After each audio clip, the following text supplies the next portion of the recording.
Good day, everyone. I am Leah Mirasolipar from Group 1, and these are my group members. And our assigned topic is all about the unique characteristics of tourism, hospitality, and leisure services. This chapter presents the unique characteristics of tourism, hospitality, and leisure services, which distinguish them from physical goods, and very briefly outlines implications of the nature of these services for management and marketing strategies. So, this chapter focuses on explaining the distinctive features of tourism, hospitality, and leisure services that set them apart from physical goods. It also briefly discusses how these characteristics affect management and marketing strategies for these services. So, how are tourism, hospitality, and leisure services different from physical goods? It has been accepted that services have unique characteristics that distinguish them from goods and provide a ground for developing different marketing strategies for services and for goods. It has also been recognized that tourism, hospitality, and leisure services have a number of characteristics that distinguish them from physical goods. These characteristics and their implications for managing and marketing strategies are identified in the following sections. Product. In a manufacturing sector, the physical good is the product.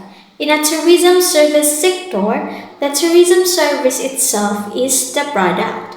One part of this is the services offering, which is visible to the customer, and another part is invisible to the customer and consists of backstage activities. So, in the tourism, hospitality, and leisure sector, the product is actually the service offering itself, not a physical item. It splits the service product into two parts, which is the visible part and the invisible part. So, the visible part, what the customer directly experiences, like the front stage service. So, the invisible part, the backstage activities like operations, preparations, support that shape the visible experience. So, in short, the product in tourism is the entire service experience where the visible performance is influenced by hidden processes that determine quality and customer satisfaction. Next is that tourism service offering can be viewed at several levels. So the first one is the core or basic service. Like for example, accommodation. So which is the main reason for the service purchase. So the core service, the basic offering that customers buy, like accommodation or the actual travel itself. It is the fundamental reason people purchase that service. And the second one, the expected or actual service, which consists of the basic service and the tangible support service, like accommodation services plus a comfortable bed, transportation services plus a relaxing waiting area, prompt in-flight service, good quality meals, clean lavatories, and on-time arrival. So the expected or actual service, this combines the core service with tangible support elements that customers normally anticipate, such as a comfortable bed, transport, good meals, clean lavatories, and prompt service. It is what makes the basic service usable and enjoyable. And the third one is the augmented product, which consists of the basic service like tangible support, service, and added value in terms of reliability and responsiveness. service quality, price options, and supply of free travel brochures. So the augmented product, this adds extra value to the expected service through features like reliability, responsiveness, quality improvements, price options, or perks such as free brochures. It differentiates the offering and boasts customer satisfaction. And then the last one is the potential product, which consists of future service offerings such as all potential added features and benefits that might be of use to travelers. Example, everything that professional can be done to the product. So the potential product, this represents all future enhancements and benefits that could be added to attract travelers, encompassing any new features or services the provider might develop over time. So, the line between core and peripheral or augmented services can blur because customers' perceptions decide what feels essential and what feels extra. For example, in an airline trip, the flight itself is the core, while meals or entertainment are peripheral services that enhance comfort. So tourism businesses compete by layering more augmented services onto the core product to better satisfy customer needs. Next, the intangibility. So tourism services are primarily intangible. This means that tourism services do not have a physical dimension. They cannot be touched, seen, tasted, felt, heard, or smelled in the same way as goods before they are purchased, or palpable intangibility. Okay, so the intangible of the intangibility of tourism services means they are experiential. You can touch, see, taste, or try them out physically before purchase. For example, think of booking a hotel room. So you are buying a promise of comfort and service, but you only truly feel it once. But you only truly feel it once you check in.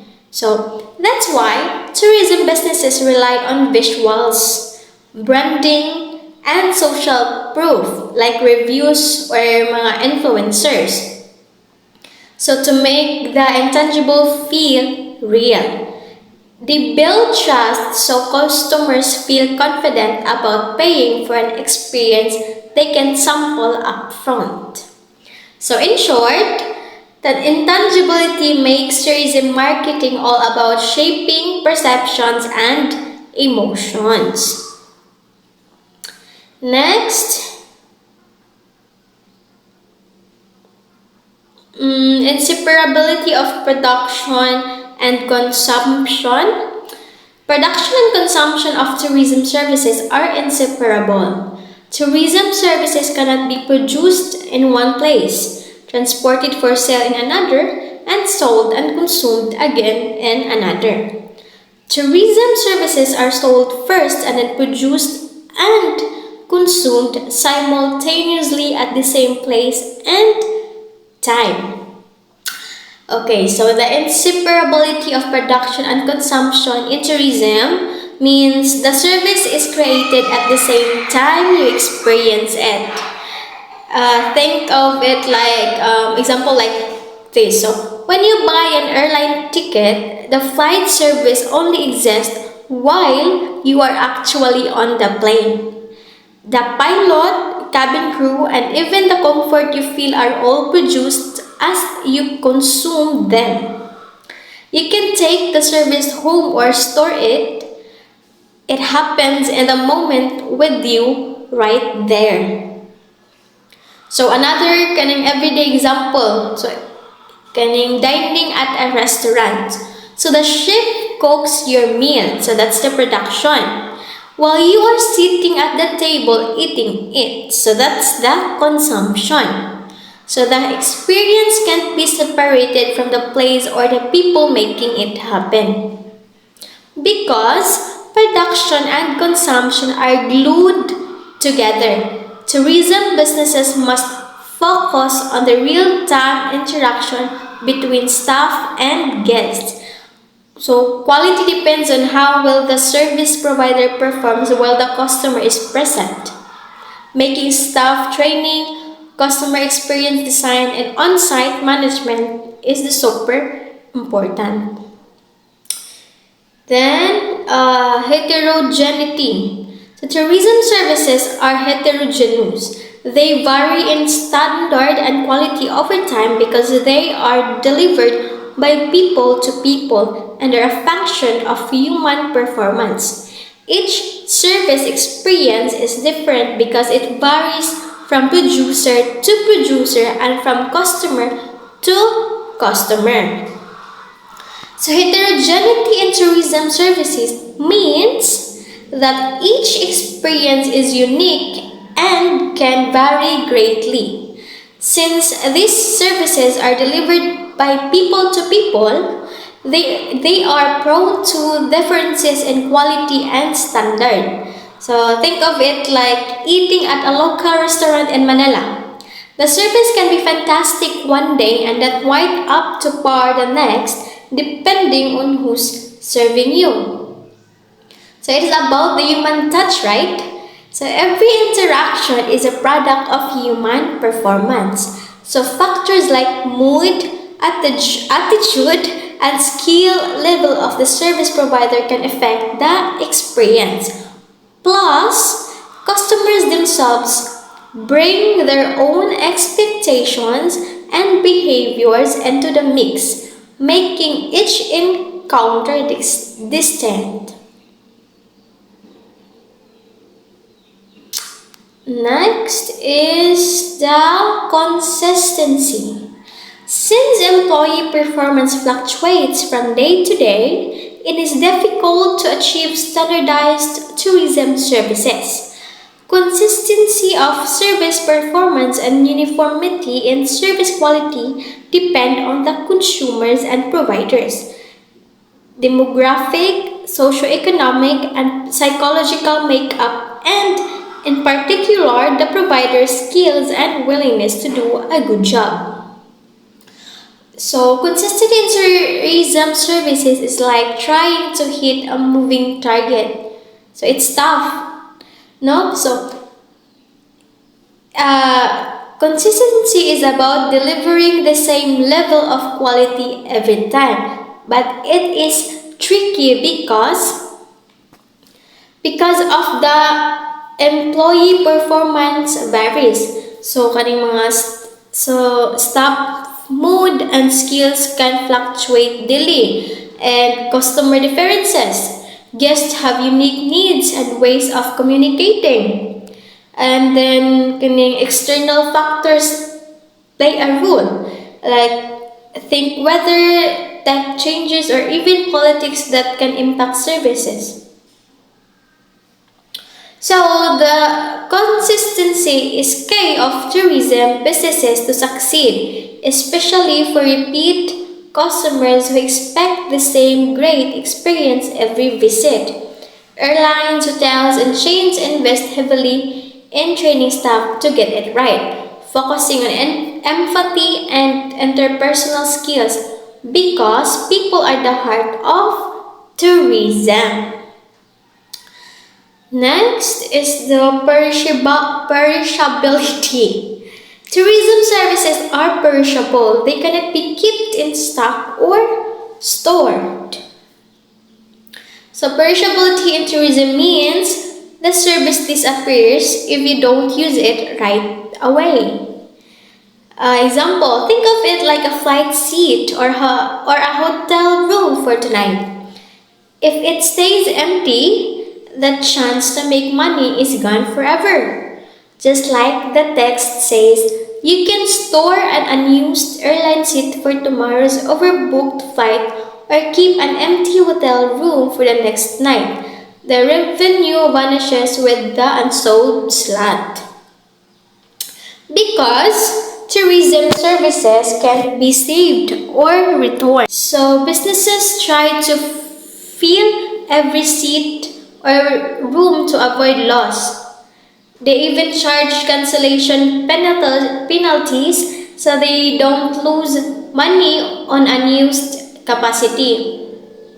So the only part they can store is physical stuff like restaurant ingredients, but the actual experience, like a dinner service, must happen at the exact moment it's offered. So in short, perishability forces tourism providers to manage demand tightly and sell services the instant they are available.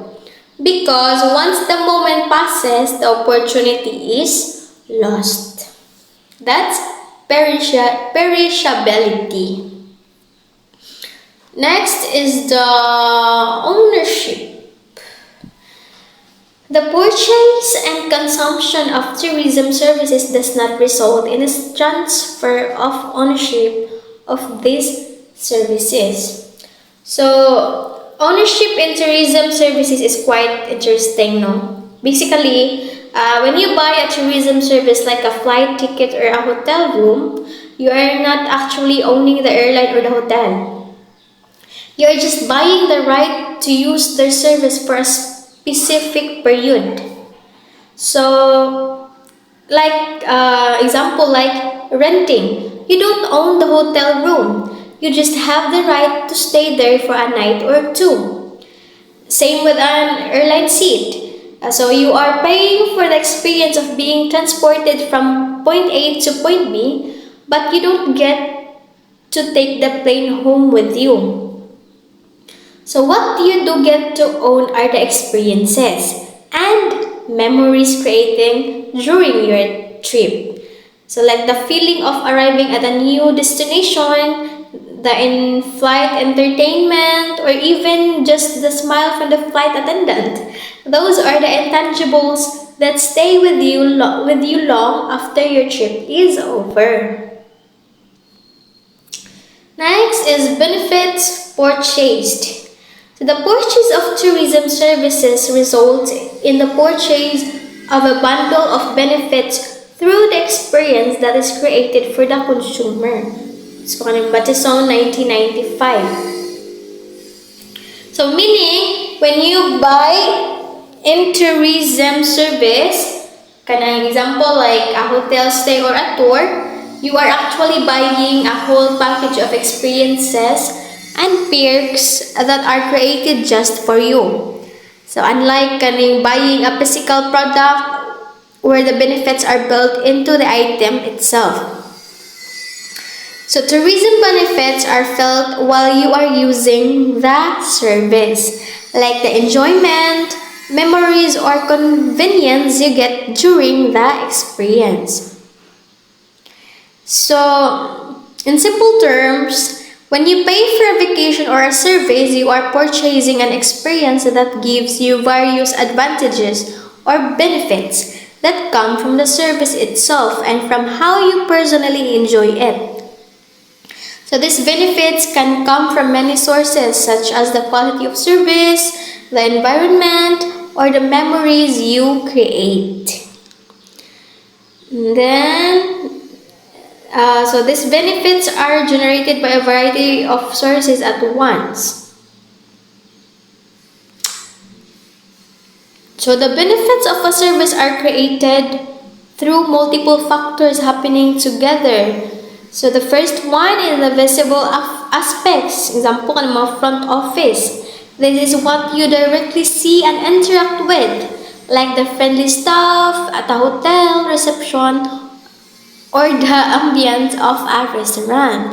And then kaning invisible to the customer, like administration and maintenance of the physical facilities, the kitchen in a restaurant, housekeeping department in a hotel. So these are the the scenes efforts like maintenance, admin work, or kitchen staff in a restaurant that you might not see but affect your experience.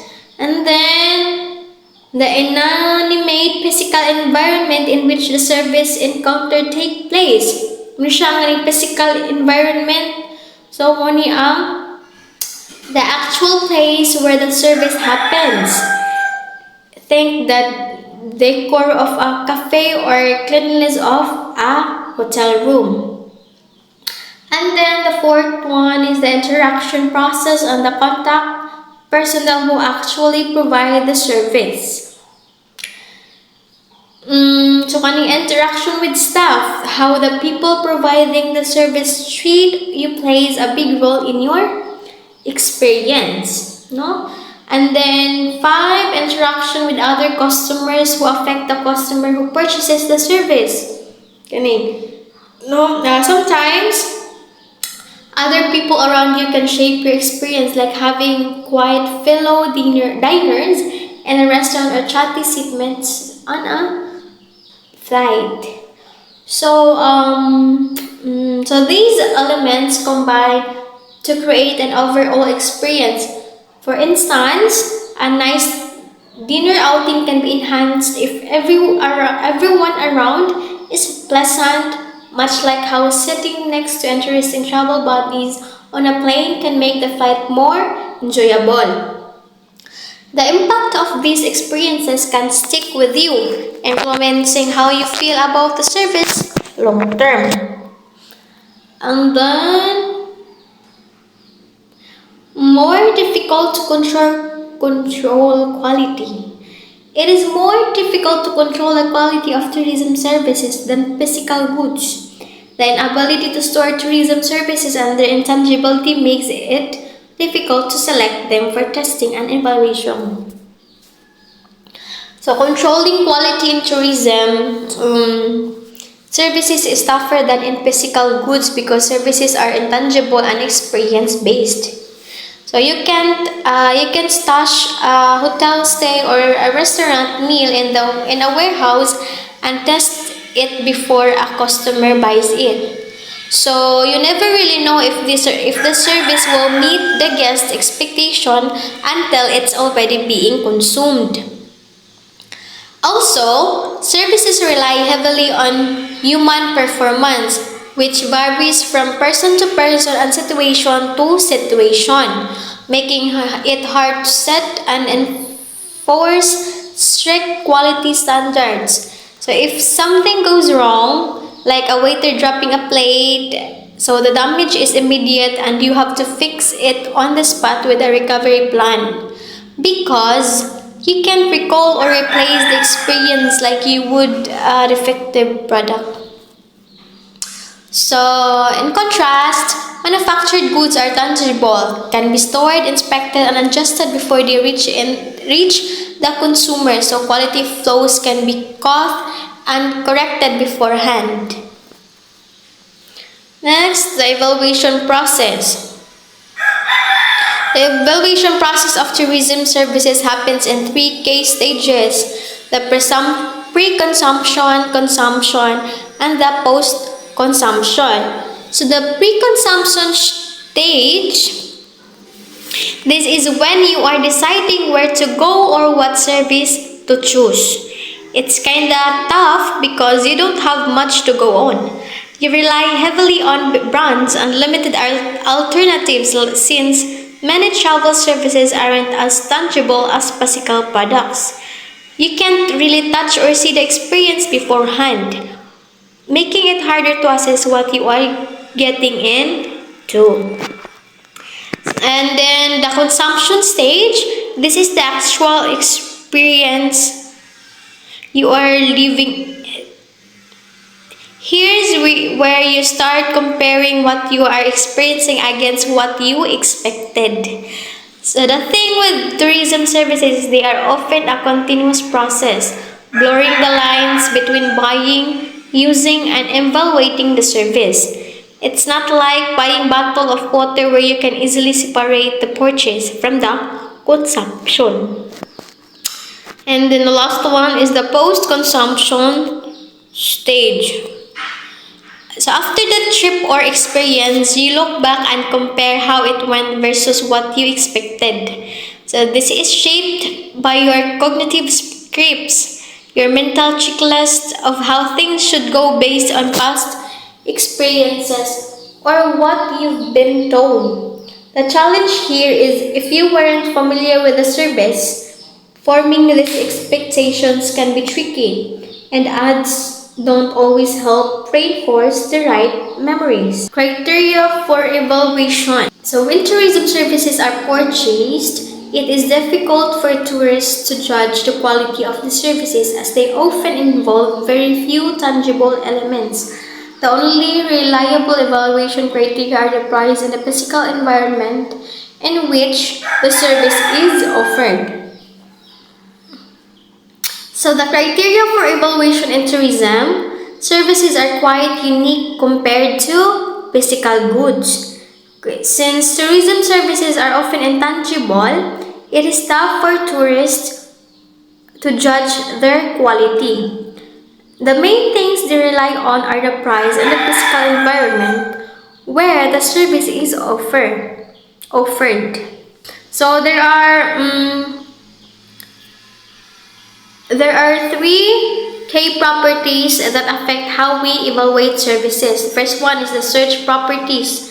So these are aspects you can check before buying, like the hotel's location or amenities. Then experience properties. You only know this after experiencing the service, like the food quality at the restaurant or the hospitality of the staff. And then credence properties.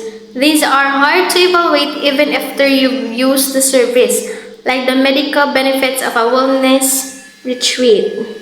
Process a service quality evaluation criteria. The final assessment of tourism service quality does not rely solely on the outcome of service, but also on the service process. That is, the quality of the interpersonal interaction between a tourist and a provider. So in contrast, the final assessment of physical goods depends on the outcome of the offering, whether the purchased product satisfy the consumer's needs in terms of speed, weight, size or color. So this means that when you judge how good a tourism service is, you don't just look at the end result or the outcome. You also focus on how this service was delivered, the experience of interacting with the provider. In tourism, the quality of the personal interaction or the service process shapes the tourist's overall satisfaction because the experience itself can make or break the trip, regardless of what was actually delivered. So in contrast, when you buy a physical product, the final judgment is usually based on whether the item meets your needs in terms of things like speed, the delivery time, the weight, size, or color, the outcome of the offering. So, for service quality in tourism, managers should pay attention to improving the interpersonal process, the staff behavior, communication, responsiveness as much as they focus on the final deliverables. Dimensions of quality evaluation. So there are many dimensions of service quality as opposed to goods quality. So according to Lettinen 1982, the three distinct quality dimensions are physical, so it includes the physical aspects of the service, and then corporate involves the service organization's image or profile, and interactive derives from the interaction between contact personnel and the customer. So the physical dimension, this covers the tangible physical aspects of the service experience. So example,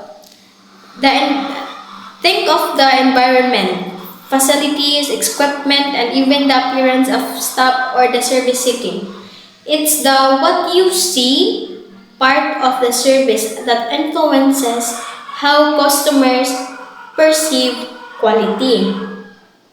Then the corporate dimension, this refers to the organization's image or profile. It's about the company's reputation, brand perception, and overall corporate identity that shapes customer expectations and judgments of the service. Then the interactive dimension, this focuses on the interaction between the service personnel and the customer.